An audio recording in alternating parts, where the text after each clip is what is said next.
তো এই জন্য বাবা কেউ জাতা বলে কেউ চাকি বলে। এখন তো কারেন্টে খালি বাড়ি এলে অর্ডার করে দিয়েছে যে গম গালা ভাঙিয়ে নিয়ে আসবে, তো লাহারি খাইতে বাবা নাহলে থাকো। এমনি সুগার হয়েছে, খাটনি নাই, কিছু নাই। আগেকার মা বোনেরা দেখেছি ভোর রাত্রে উঠে তারা পিসাই করেছে, লাহারি তৈরি করেছে, মাঠে পাইট গেছে, তারাকে খাওয়াচ্ছে। সুগার মুগার কিছু ছিল না, যেমন কেটেছে সুগার ফিনিশ বাবা। তো মা রোজার মাস আছে 29 রমজান, রোজা খোলার টাইম এখনো হয়নি। ওই আটা পিসে রুটি বানাবে, রোজা খুলবে মা ফাতেমা। ছোট ছোট দুই ছেলে চলে আসলো, মাকে জড়িয়ে ধরে নিল। কিরে বেটে এমন করছিস কেন?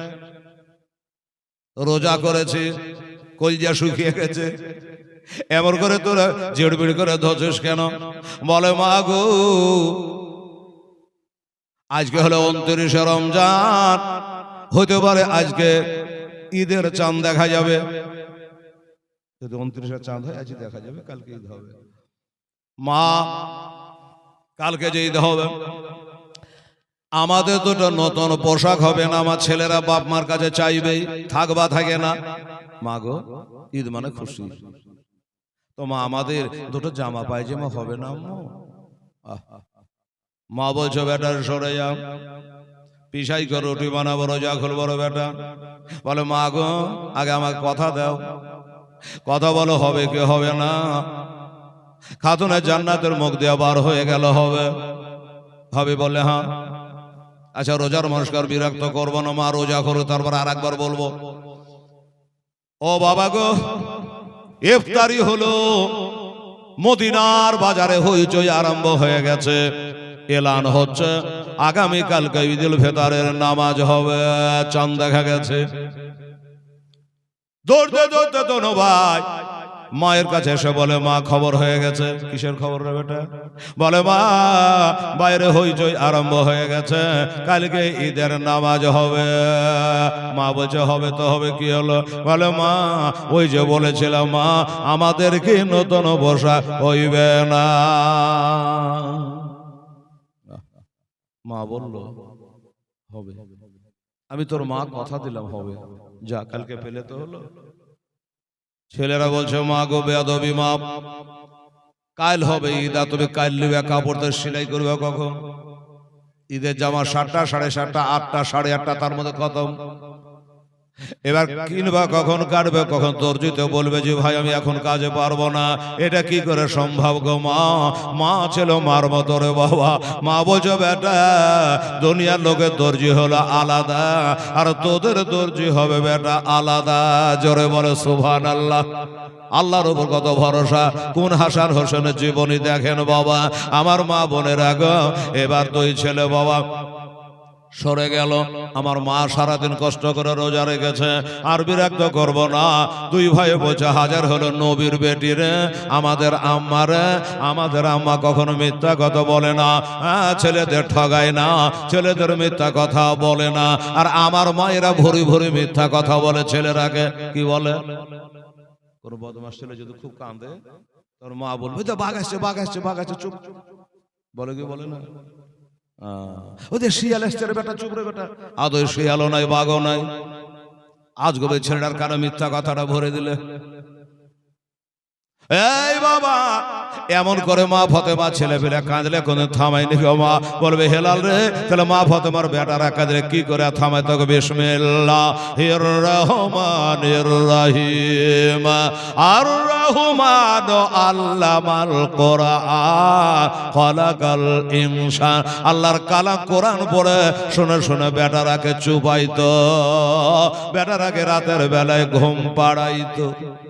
এই হাসান হোসেন কেমন হবে? তো ছেলেরা বলল আমার মা কোনদের মিথ্যা কথা বলেনি, আর বলবেও না, যে বা হোক ব্যবস্থা নিশ্চয় হবে, চল এখন ঘুমাই গা।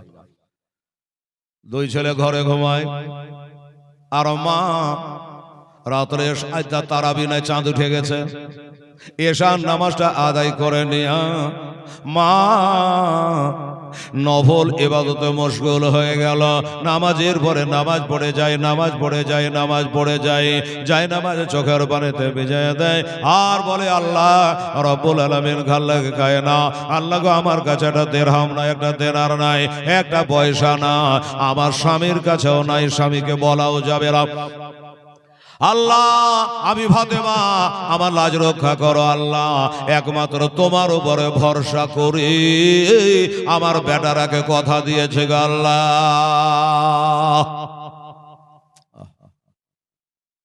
আওয়াজ হলো ফাতেমা তোমার দোয়া কবুল, আমি আল্লাহ তোমার দোয়া কবুল করেছে, নিশ্চিন্তে থাকো। রাত গেল, ফজরের নামাজ হলো বাবা। এবার নামাজ অন্তে কে যেন ফাতেমার দুয়ারে এসে হাজির, প্যাকেট নিয়ে হাজির হয়ে গেছে, ব্যাগ নিয়ে হাজির হয়ে গেছে। ফাতেমাকে ডাক দেয়, মা ফাতেমা বলে কে আছো ভাই? সরাসরি ডাইরেক্ট বলছে আমি হাসান হোসেন দর্জি।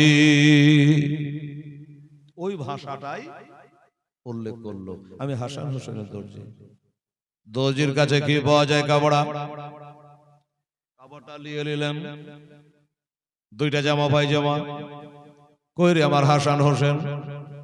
এই আমার সোনামুড়িরা, আরে আমার নয়নের তারা, কলেজার পাড়া, ওই আমার হাসান হোসেন, আই বাবা, এই যে তোরাকে কথা দিয়েছিলাম, তোদের ব্যবস্থা হয়ে গেছে রে বেটা।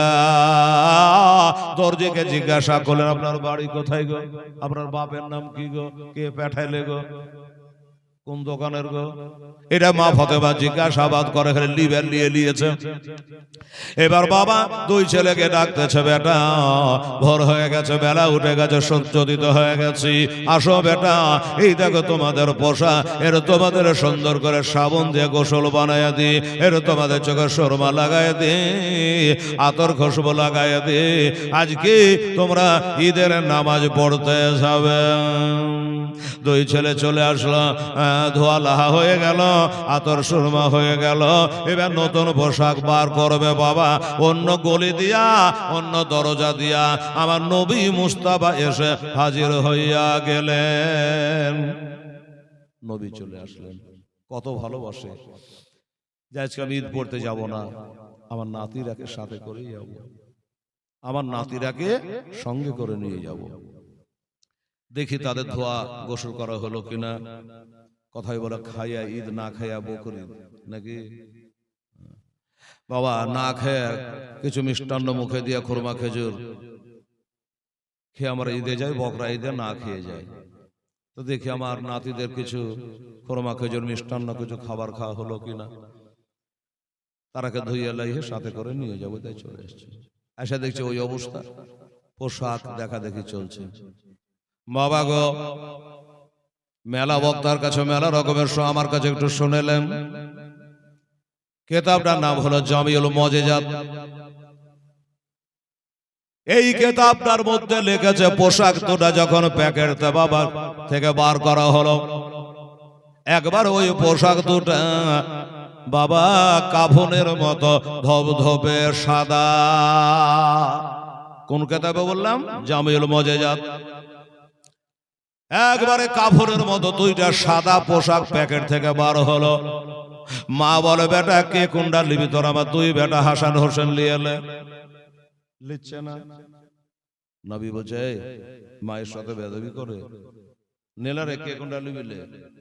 না তোদের পছন্দ হচ্ছে না?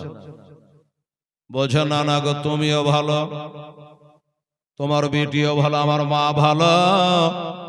কাপড় গালা খুব মোলায়, কাপড় গালা খুবই সুন্দর, সিলাই গালাও ভালো, কিন্তু একটা আপত্তি আছে গো নানা। বলে কি আপত্তি? বলে আমরা এই কালারটা চয়েস হচ্ছে না,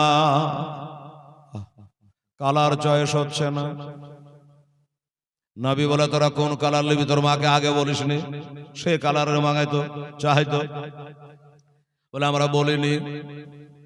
এখন যে ভেজাল খোঁজে কি করে কি হবে? মা বলছে বেটা রে আর বেশি সময় নেই রে বেটা, দেখা 1 ঘন্টা পরে দেখবে যে জামাত চালু হয়ে যাবে। আর কিছু নামাজ আছে ছুটে গেলে কাজা হয় না, যেমন জুম্মার নামাজ। কালকে সব জুম্মা পড়বেন তো ইনশাল্লাহ। জুম্মার নামাজ যদি ছুটে যায় কাজা নাই, জোহর পড়তে হবে।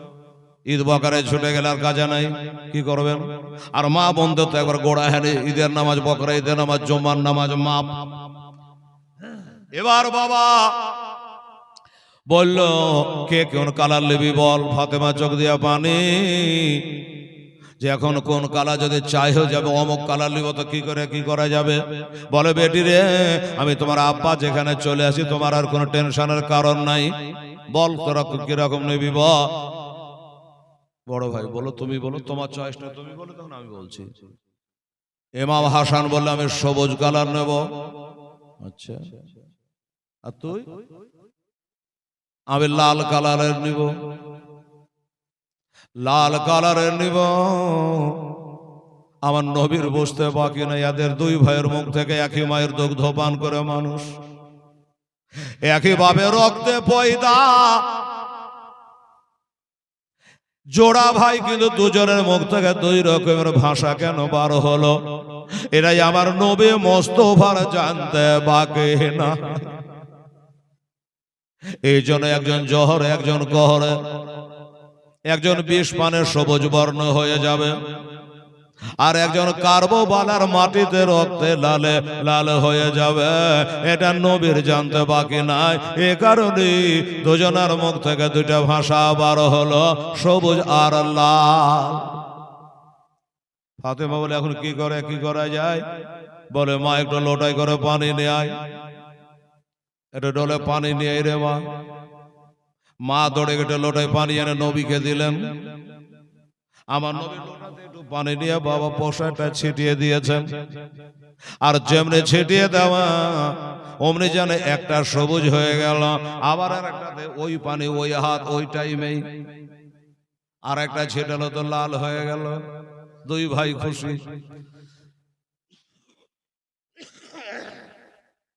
দুই ভাই খুব খুশি যে আমার নানা আমাদের চয়েস কালার এক্ষুনি বানিয়ে দিল। মা ফাতেমাও আশ্চর্য।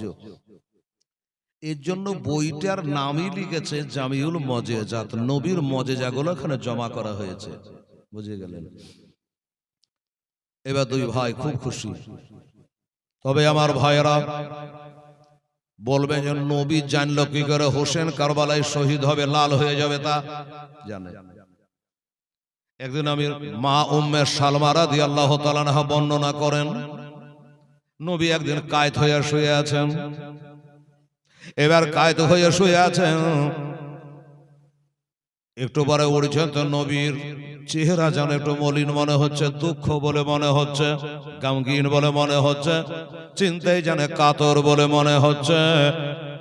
বিবি উম্মে সালমা বলছে, হুজুর গো, আপনি ঘুম থেকে উঠলেন, কি ব্যাপার, মনটা কেন ভারী? স্বামী গো, ইয়া রাসূলুল্লাহ, আপনার মনটা কেন ভারী? আর আপনার হাতে ওটা কি? হাতে কি ছিল জানেন? হাতে দেখছে বাবা এক মুষ্টি লাল মাটি, এক মুষ্টি মাটি। হুজুর, এই মাটি কোথায় পেলে, মন কেন খারাপ? বলে, উম্মে সালমা রে, আমি স্বপ্নে ঘুমিয়ে তো আছে, আমার কাছে হযরতে জিবরাইল ফেরেশতা এসেছিল, আমার এই হোসেন কারবালার যে প্রান্তরে যে মাটিখানে শহীদ হবে রে, ওই জায়গার এক মুষ্টি লাল মাটি আমাকে দিয়ে গেল রে। এই জন্য আমার মনটা খারাপ। এত আমার নাতিকে ভালোবাসে, আর ওই নাতিকে নাকি শহীদ করবে আমার উম্মতেরা, আমার এই সাহাবীর বেটা। এই জন্য মনটা আমার খারাপ। ওরে উম্মে সালমা, এই মাটিগুলা তুমি নিয়ে যাও, আর একটা সাদা বোতলের মধ্যে ভরে রেখে দাও। এই বিবি, যেদিন দেখবা আমার এই মাটিগুলা রক্তের আকার ধারণ করেছে, রক্তে লালে লাল হয়ে গেছে, তুমি জানিও সেদিন আমার হোসেন কারবালায় শহীদ হয়েছে। একটা কথা আপনারা কার বুঝিয়ে দিই, নবীর বিবি হলো 11টা, বাঁধি হলো 4টা, কিন্তু নবীজি ওই মাটির টুকরাটা, ওই মাটি গলা, ওই কারবালার মাটি গলা বিবি উম্মে সালমাকে দিলেন। তার মানে কি? অন্য কোন বিবিকে তো দিতে পারত। এই কেনটা জানিয়ে দিই আপনারাকে। আমার নবী হলো গায়েবের সংবাদদাতা, মুখবিরের সদিক। ভালো করে শোনেন, আমার নবী জানে আমার হোসেন 61 হিজরিতে 56.5 বছর বয়সে যখন কারবালায় মহরম চাঁদে 10 তারিখে শহীদ হবে, ওই সময়তে আমার উম্মে সালমা বিবি ছাড়া অন্য কোনো বিবি বেঁচে থাকবে না। আর বাঁচা যখন থাকবে না, ওরাকে দেওয়া না দেওয়া সমান। আর আমার উম্মে সালমা বেঁচে থাকবে। আর ওই মাটিগুলা রক্তের ধারণ আকার ধারণ করবে, যারা ইন্তেকাল হবে তারা তো দেখতে পাবে না, তখন উম্মে সালমা দেখবে। এই কারণে মাটিগুলা কাউকে না দিয়া বিবি উম্মে সালমাকে দেওয়া হলো। ব্যাপারটা আপনাদের বোঝা হলো না অসুবিধা হলো? অসুবিধা না, বোঝা গেল। যাই হোক, আমার নবী বলে, হাসান হোসেন ভাই, আমাদের জন্য হাজার হাজার লোক অপেক্ষা করছে, ঈদের নামাজ পড়তে হবে, জামাত ছুটে যাবে, তো চলো তোমরাকে নিয়ে যাই। দুই ভাইকে সাজিয়ে গুজিয়ে জান্নাতের পোশাক। এবার মা ফাতেমাকে একটা কথা জিজ্ঞাসা করলে, মা, এই বেটি ফাতেমা, এই পোশাক কারা কোথায় পেলে মা, তুমি কি জানো? ফাতেমা বলছে যে না, হাসান হোসেনের দর্জি দিয়ে গেছে গো আব্বা। বলে কে দিয়েছে তুমি জানো না? বলো হুজুর আমি জানি, এটা আল্লাহ এবং আল্লাহর নবী ভালো জানে। কথা বলার ঢং দেখেন, আল্লাহ এবং আল্লাহ রাসূল ভালো জানেন কে দিয়ে গেছে। আমার নবী বলে, মা ওটা কোনো মানুষ ছিল না রে মা, ওটা কোনো দর্জি ছিল না। আমি যেমন তোমার বাবা নবীদের সর্দার, আর তোমার বেটাদের দর্জি সেজে যে এসেছিল, উনি হইল ফেরেশতাদের কমান্ডার, যিনি হলো জিবরাইল আলাইহিসসালাম। যেই বলেছে, ফাতেমা চোখ থেকে বড়বড় করে পানি বাড়াইয়া গেল। আল্লাহ শুকরিয়া, আল্লাহ গো তুমি আমার দোয়াটা কবুল করেছো গো আল্লাহ। অমনি ফাতেমা চোখের পানি ফেলায়া বাবার সেজদায় যেন পড়ে গেল। আল্লাহ শুকরিয়া করে যে আল্লাহ সারা রাত নামাজ পড়েছি, তোমার কাছে কেঁদেছি, আর তুমি আমার দোয়া কবুল করে আমার ইজ্জত বাঁচিয়েছো, না হলে আমি আমার বেটাদের কাছে মিথ্যাবাদিনী হয়ে যেতাম। বাস, এবার দুই ছেলেকে আমার নবী পাক সাহেব লাগ ঘাড়ে তুলে নিয়ে এবার ঈদগাহের ময়দানে যাচ্ছে। কবি বলছে, দুই কাঁধে বসে আছে আমার হোসেন হাসান, ধীরে ধীরে চলেন নাবে ঈদগাহের ময়দান। জোরে একটু সুবহানাল্লাহ। দুই কাঁধে বসে আছে আমার হোসেন হাসান, ধীরে ধীরে চলেন নাবে ঈদগাহের ময়দান, ধীরে ধীরে চলেন নাবে ঈদগাহের ময়দান। কাল সকালে ঈদের নামাজ হবে মা জননী, এখনো কি নতুন পোশাক কেনা মোদের হয়নি। কাল সকালে ঈদের নামাজ হবে মা জননী, এখনো নতুন পোশাক কেনা মোদ হয়নি। জান্নাত রানী মা ফাতেমা, জান্নাত রানী মা ফাতেমা করোনা বয়ান, ধীরে ধীরে চলেন নাবে ঈদগাহের ময়দান, ধীরে ধীরে চলেন নাবে ঈদগাহের ময়দান। পিতায় আমার শেরে খোদা মাতা জান্নাত রানী, পিতায় আমার শেরে খোদা মাতা জান্নাত রানী, নানাই আমার কামলি বালা ও যে মাকে মাদানি, মিটাতে পারিবি না শান, মুছিতে পারিবি না শান। ওরে ইয়েজিদ মারওয়ান, ধীরে ধীরে চলেন নাবে ঈদগাহের ময়দান। দুই কাঁধেতে বসে আছে আমার হোসেন হাসান, ধীরে ধীরে চলেন নাবে ঈদগাহের ময়দান, ধীরে ধীরে চলেন নাবে ঈদগাহের ময়দান। বন্ধ করে ফুরাত নদী মিটবে কি মনের আশা, 3 দিন কেন 7 দিন ধরে রইবে তারা পেয়াসা। কারবালাতে শহীদ হইয়া, কারবালাতে শহীদ হইয়া বাঁচাবো ঈমান, ধীরে ধীরে চলে নাবে ঈদগাহের ময়দান। দুই কাঁধেতে বসে আছে দেখো হোসেন হাসান, ধীরে ধীরে চলে নাবে ঈদগাহের ময়দান, ধীরে ধীরে চলে নাবে ঈদগাহের ময়দান। আল্লাহুম্মা সাল্লি আলা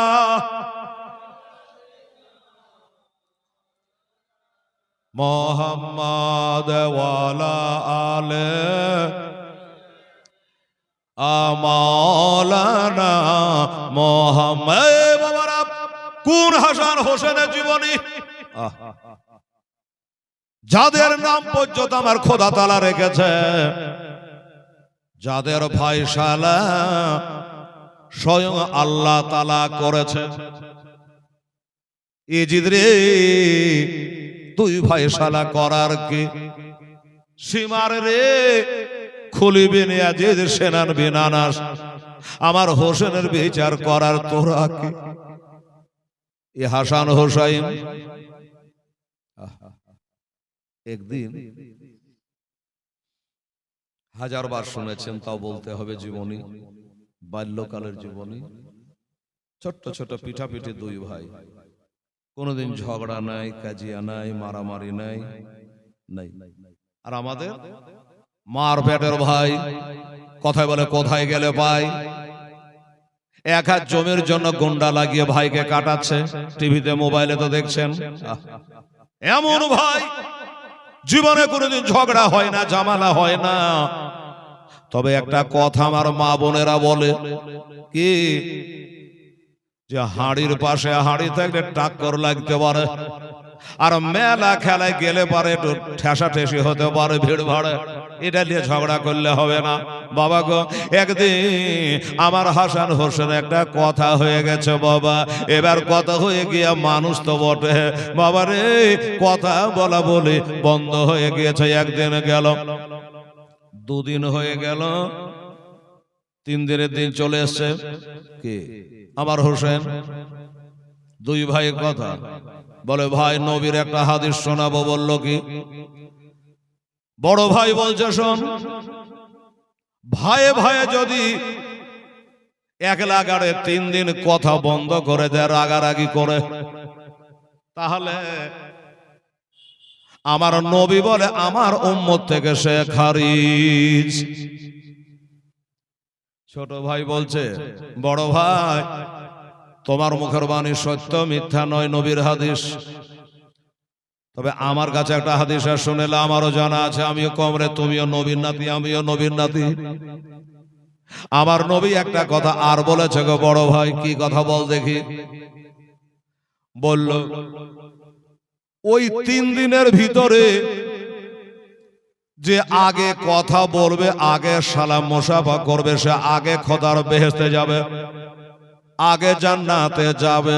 আর যেই বলেছে চার দুই ভাইয়ের সালাম মুসাফা করে মিলে গেল, বাবারা ইনার সে দুনিয়াকে শিক্ষা দেওয়ার জন্য রে বাবা। আর জীবনে কোনোদিন ঝগড়া ঝামেলা হয় না, যেটা করতো আলোচনা করে করতো। দুই ভাই ছোট ছোট ভাই, ওরা সিলেট ভর্তি করে বাবা লিখেছে। এবার লেখার পরে বলছে, তোরটা ভালো না আমারটা ভালো?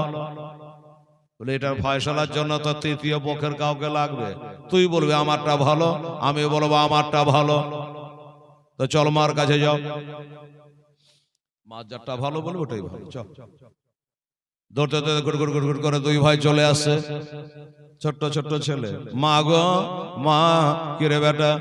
বলো মা, আমরা দুই ভাই দেখো সিলেট ভর্তি করে লিখেছি, মা দেখো তো আমার লেখাটা ভালো হয়েছে না আমার ভাইয়েরটা হয়েছে, একটু দয়া করে মা তুমি ফয়সালা দিয়ে দাও। মা একটু ভালো করে ফয়সালা দিয়ে দাও। মা দুই ভাইয়ের সিলেট কাটা হাতে নিয়ে বলছে, খোদা গো এটাও আমার বেটা, এটাও আমার বেটা, এও মাকে মা বলে ডাকে, এটাও মা বলে ডাকে। আমি কারটা ভালো বলবো আর কারটা মন্দ বলবো? যদি বলে বেটা হোসেন রে তোরটা ভালো হয়েছে, আমার হাসান বেজার, হাসান তোরটা ভালো, হোসেন বেজা, আমি বেটার আগে বেজার করতে পারবো না, এটা মনের কথা। তাই মা বলছে, বেটা এই ফয়সালা আমার কাছে নাই, একজনের কাছে চলে যা। একজন আমার কার কাছে যাব গো মা? আমার নবী বলে, আনা মাদিনাতুল ইলমে ওয়ালিউন বাবুহা, আনা দারুল হিকমাত ওয়ালিউন বাবুহা, আমি হলো হিকমাতের ঘর, আলী হলো তার দরজা, আমি হলো হিকমত সহ মদিনা, আর আলী হলো তার দরজা। যাকে এলেমের দরজা বলেছে, কাকে? হযরত আলীকে, আল্লাহর ওলি। তো তোর বাবার দরবারে চলে যাবে, এটা তোর বাবাই পারবে ভালো মন্দর বিচারটা করতে। দেখো মা, আমার বাবা পারবে তো, দিবে তো? বলে পারবে তো বট, এখন দিবে কিনা ওটা বলতে পারছি না। বেটা একটা কথা শুন, তোর বাবা হযরত আলী যে সে লোক লাই রে বেটা। দুনিয়াতে এমন কোন বিচার নাই যে আমার আলীর দরবার থেকে ঘুরে গেছে। যত বড়ই কষ্টের বিচার হোক না কেন বাবা, আমার হাসান হোসেনের বাবা হযরত আলী সেই ফয়সালা 1 মিনিটে করে দিয়েছে, কিন্তু বেটাদের ফয়সালা করছে না, পারছে না, লাই করছে না। আলীর দরবারে, আমার হযরত আলীর দরবারে যতই রকমের কঠিন বিচার আসুক ফয়সালা করে দিয়েছে। কিতাবে লেখা আছে, এই যে আমার মা বোনেরা আছে, 2টা মহিলাই ঝগড়া করছে। কি নিয়ে ঝগড়া? একটা বাচ্চা নিয়ে। এই মেয়েটা বলছে ছেলে আমার, আর ওই মেয়েটাও বলছে না তোল্লাই আমার। হাসপাতাল থেকে দেখবেন এখন ছেলে পাচার হচ্ছে, তো দুজনেই দাবিদার, ছেলে হলো একটা। একটা তো মিথ্যা আছে, দুইটা তো হবে না। একটা মিথ্যা হবে, একটা সত্য হবে, একটা মিথ্যা। দুজনের পেটে তো ছিল না। তো মেয়ে দুটো বলে দেখবো না, আমরা ঝগড়া করে মাথা ফাটিয়া লাভ নাই, ওই হাসান হোসেনের বাবা হযরত আলীর কাছে চল, ওনার দরবারে গেলে যতই কঠিন বিচার হোক ঘুরে আসে না। তো চল। আসলে যে 10 মাস পেটে রেখেছে ওই মেয়েটার বাবা বুকে বল আছে। আচ্ছা চল দেখি। বলে চ। এবার আল্লাহর ওলি হযরত আলীর দরবারে চলে আসলো। হুজুর, ও আল্লাহর ওলি, আপনার আদালতে এসেছে একটা বিচার নেওয়ার জন্য, এর দয়া করে বিচারটা হুজুর আমাদের করে দেন। আমি জানি কোন বিচার আপনার দরবার থেকে খালি ঘোরে না।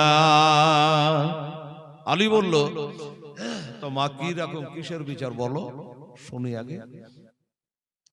তো বলে হুজুর লজ্জার কথা কি বলবো, এই দেখেন ছেলে হলো একটা, এই বাচ্চা হলো একটা, আমরা মা হনু 2টা। এই ছেলেটাকে আমি 10 মাস পেটে রেখে কত কষ্ট করে বইয়া দুনিয়ার মুখ দেখানো, এখন এই মেয়েটা জোর করে এসে বলছে যে এটা তোর লাই আমার। তো কঠিন বিচার রে মা। বলে ওর লেগেই তো আপনার দরবারে এসেছি হুজুর, এই মেয়েটা জোর করে দাবি করছে যে আমার, একটু বিচার করে দেন হুজুর। আলী বলা আচ্ছা ঠিক আছে, আয়সা যখন পড়েছে বিচার তো করতেই হবে। ক ঘন্টা লাগবে হুজুর? দেখবেন কোর্টে খালি ডেটের উপরে ডেট পড়ে, আলীর কোর্টে ডেট পড়ে না, সাথে সাথে ফাইনাল। বললো হুজুর আপনার আদালতে এসেছি বড় ভরসা করে। তা হুজুর কত টাইম লাগবে? বলে একদম টাইম লাগবে না, 1 মিনিট লাগবে না টাইম। এই আব্দুর রহমান। জি হুজুর। ওই আমার ঘরে একটা তলোয়ার আছে, জুলফিকার তলোয়ার, একবার সূর্যের মতো চকচক করছে, ওই তলোয়ারটা নিয়ে তো। আসল যে মা আর পিলাই চমকাচ্ছে, বাবারে তলোয়ার কি করবে রে? খাতা কলম লিয়া ডাকে তাও হয়, বুঝে তলোয়ার লিয়া হয়। লিয়ালাম হুজুর লেন তলোয়ার। বলে আমি লিব না, তুই এক কাম কর, ওই মেয়েটার কোলে যে বাচ্চাটা আছে এই বাচ্চাটা লিয়ে তো ঝামেলা, ঝামেলা চকিয়ে দে, কাকে খুশি করবি আর কাকে বেজার করবি, তো মাঝামাঝি কাটে আধখান করে দুজনের কোলে দিয়ে দে। আচ্ছা লিয়া লাভ হবে? কাটা ছেলে। তো যে মেয়েটা পেটে বহেনি, যে নকলি, ওই মেয়েটা বলছে তাই করেন, যে খান্ডা পাবো ওখানটাই লিব, আধখান পায় আধখানি লিব, মনে কথা খাটতে হয়নি, বিনা খাটনিতে যেটুকুন পাই ওই লাভ। আর যে আসল মা চোখ দিয়ে ঝরঝর করে পানি জড়হাত করে বাবা কোর্টে দাঁড়িয়ে গেছে হাকিমের সামনে। বলে হুজুর, ব্যাঘাতটা করে বলে হুজুর তলোয়ার রেখে দেন, কাটবেন না, এ ছেলে আমার নয়, এ ছেলে আমার নাই হুজুর, এই ছেলেটা ওনাকে দিয়ে দেন, ওনারই ছেলে, কাটার দরকার নাই, ওনাকে দিয়ে দেন হুজুর গো, আমার দরকার নাই। যেমনে বলা আমি বাবা তলোয়ার রেখে দিয়ে বাবা একজনকে বাবা বলল এটাই হলো আসল মা। আসল মা কখনো ছেলেকে কাটতে বলবে না। ওই মেয়েটা হলো মিথ্যাবাদী।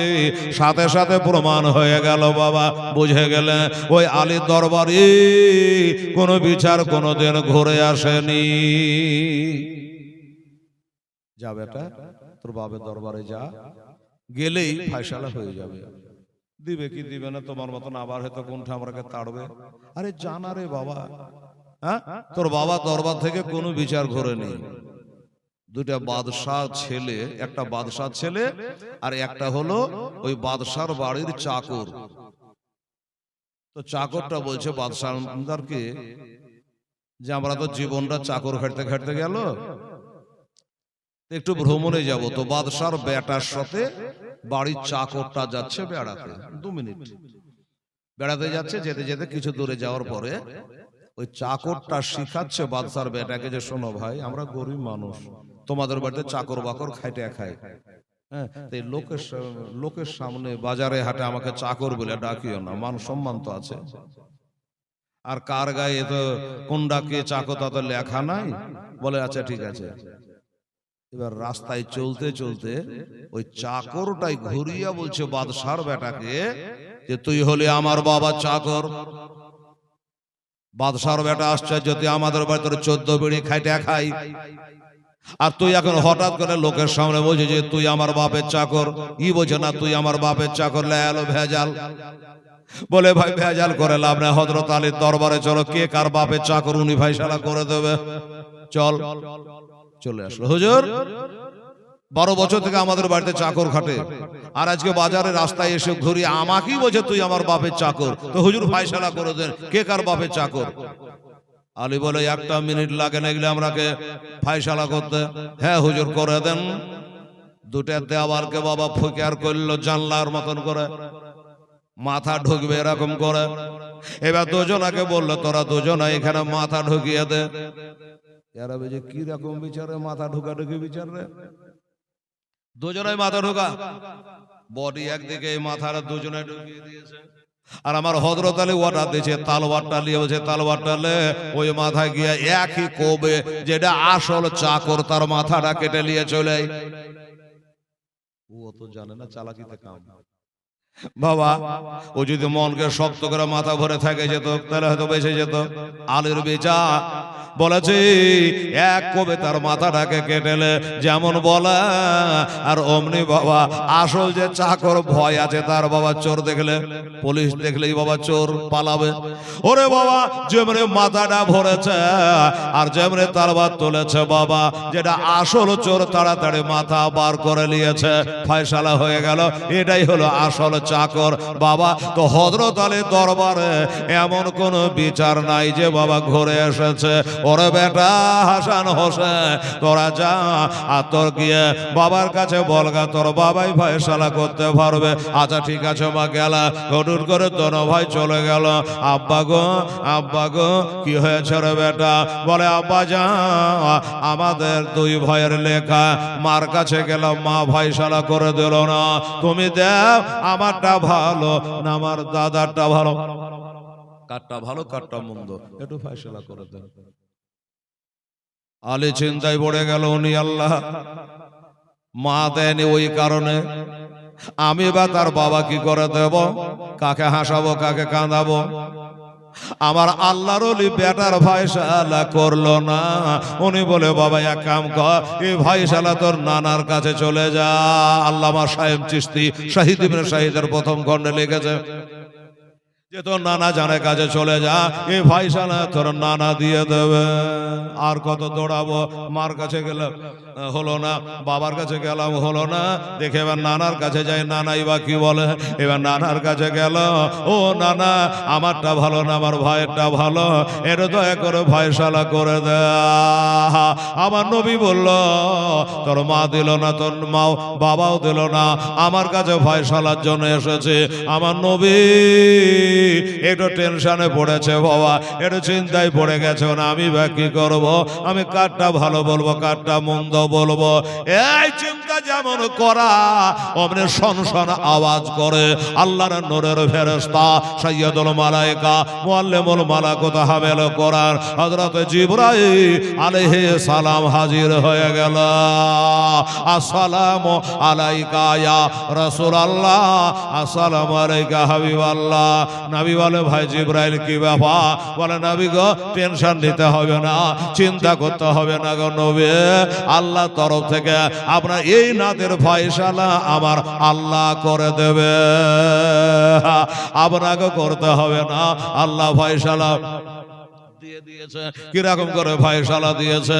শহীদ ইবনে শহীদে লিখেছে বাবা জি, হযরতে জিবরাইল আলাইহিসসালাম জান্নাত থেকে 60টা মতির দানা এনেছে। মতির দানা 60টা। তো হুজুর এই যে 60টা মতির দানা এনেছি আমি এমনি করে ছেড়ে দেব, যারটায় 4টা পড়বে তারটা মন্দ ভালো, আর যেটা 3টা পড়বে তারটা হলো মন্দ মানে খারাপ। তো সহজ ফয়সালা। হ্যাঁ তাহলে তাই করো। এটা জিবরিলও জানে না, বুঝতে পারেনি বাবা, যেমনে ছেড়ে দিয়েছে একটাতে 3টা পড়লো আর একটা তো 3টা পড়লো, আর আস্তে আস্তে জিবরিলের হাতে আর একটা আটকে ওটা বাবা ফাইটা 2টা হয়ে গেল, একটা ছিল ফেটে 2টা হয়ে গেল। এবার ওই আধখান বাবা আবার আধখান করে 2 সিলেটে পড়ে গেল। এবার আল্লাহর নবী বলে জিবরিল ব্যাপার কি কি হলো?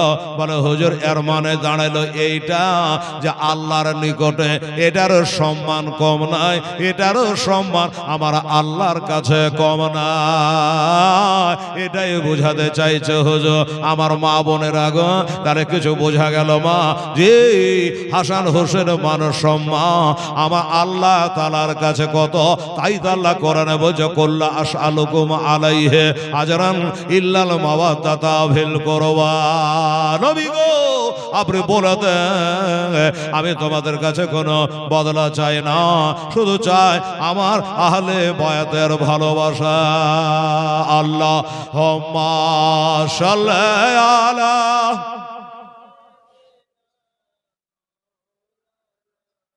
মুহাম্মাদ ওয়া আলা আলি সাইয়্যিদিনা আলে সাইয়্যিদিনা মাওলানা মুহাম্মদ সাল্লাল্লাহু তাআলা আলাইহি ওয়াসাল্লাম। ভাই দাদা, তো আজকে আপনারা এই হযরত ইমাম হাসান হোসেন রাদিয়াল্লাহু তাআলা আনহুমার জীবনী জালসার আয়োজন করেছে। হায় হায় হায়, এই বাবা যারা কি বনের পশুরা চিনতে পারলো, যারাকে বনে চোপায়া জানোয়ারেরা মোহাব্বত করলো, নিজের জান পর্যন্ত দিল রে, কিন্তু আমরা মুসলমান তারাকে চিনতে পারলাম না। ইজিদের দল বাবা বসতে পারল না। বাল্যকালের একটা ছোট ঘটনা আছে বাবা, কি ইমাম হাসান রাদিয়াল্লাহু তাআলা আনহু আমার নবীর দরবারে গেছে, জানেন নবীর দরবারে গেছে, নানা দরবারে। তো একটা হরিণীর বাচ্চা একজন শিকারী শিকার করে এনে আমার নবীকে দিয়ে দিয়েছেন। তো উনি চিন্তা করলো ইমাম হাসান গিয়ে হাজির। হাসান গিয়ে যখন হাজির হলো, পছন্দ হয়েছে না, না এই হরিণের বাচ্চাটা আমাকে দেন না, নিয়ে খেলাধুলা করব, নাতি বলে কথা। আচ্ছা ঠিক আছে নিয়ে যা। হরিণের বাচ্চাটা নিয়ে চলে যাচ্ছে। হোসাইন বলছে বড় ভাই এত সুন্দর হরিণের বাচ্চা কোথায় পেলেন? বলে নানার কাছে যা, নানার কাছে পেলাম। তুইও তো নাতি, তুইও যা, তুই গেলে তুইও পাবি, তাই নাকি? এটা দৌড় মেরে নানার কাছে গেল। নানা, নানা গো কি হলো রে নাতি? আমি কি আপনার নাতি না? বলে হ্যাঁ নাতি। তো কেন ভাই? বলে আমার বড় ভাই ইমাম হাসান রাদিয়াল্লাহু তাআলা আনহু কি একটা সুন্দর খেলনা দিয়েছেন, হরিণের বাচ্চা দিয়েছেন। হুজুর নানা আমাকে দিতে হবে, আমাকে একটা দিতে হবে। কিন্তু নবী পাবে কোথায় বলেন তো? একজনা দিয়ে গেছিল, ওই মুহূর্তে ইমাম হাসান চলে আসলে চাইলেন দিয়ে দিলেন, আর তো নাই। যখনই বলেছে আর তো নাই, কি করবেন? ইমাম হোসাইনের চোখে জল এই চোখের পানি দেখে বাবা ওই বনের একটা হরিণ শুনে নিয়েছে আমার হোসাইনের কান্না তার কানে চলে গেছে। একটা হরিণের বাচ্চা নিয়ে বাবা যেন কাল বৈশাখীর মতো দৌড়াচ্ছে, হুদহুদের মতো যেন দৌড়াচ্ছে আমার নবীর দরবারে। আসসালামু আলাইকা ইয়া রাসূলুল্লাহ, আসসালামু আলাইকা হাবিবাল্লাহ। বলে হরিণী খবর কি? বলে নবী গো, আগে যে বাচ্চাটা আপনার কাছে ছিল, একটা হরিণের বাচ্চা আগে যে ছিল এটাও আমারই। এটা জোর করে একজন শিকারী শিকার করে নিয়ে আমার বুককে খালি করে নিয়ে চলে এসছে, আপনার দরবারে এসছে, আমার আর কোনো দুঃখ নাই। কিন্তু নবী গো, এই বাচ্চাটা এবার আমি স্বেচ্ছায় দিচ্ছি। কেন? আমি নিজের বুকটা খালি দেখতে পারবো নবী গো, কিন্তু ইমাম হুসাইনের চোখের পানি সহিতে পারবো না। সুবহানাল্লাহ। একটা বনের পশু হরিণী বলছে, হুজুর আমার মুখ খালি করে দিয়ে আমি থাকবো, আমার হোসেনের কান্না সইতে পারবো না। তাই হোসেনের কান্না শুনে আমি বন জঙ্গল থেকে আমার এই বাচ্চাটা দেবার জন্য চলে এসেছি। হুজুর আপনি সাদরে গ্রহণ করেন। হরিণী বাচ্চারা কয়, আজ মাগো মা তোমার দুগ্ধ আর খাবো না। হরিণের বাচ্চারা কয়, আজ মাগো মা তোমার দুগ্ধ মোরা খাব না। কেন? তোমার দুগ্ধ আজ খেলে পরে দয়ার নবী আমার কষ্ট পাবে। আর দয়ার নবী কষ্ট পেলে মাগো দয়ার নবী কষ্ট পেলে খোদা রাজি হবে না।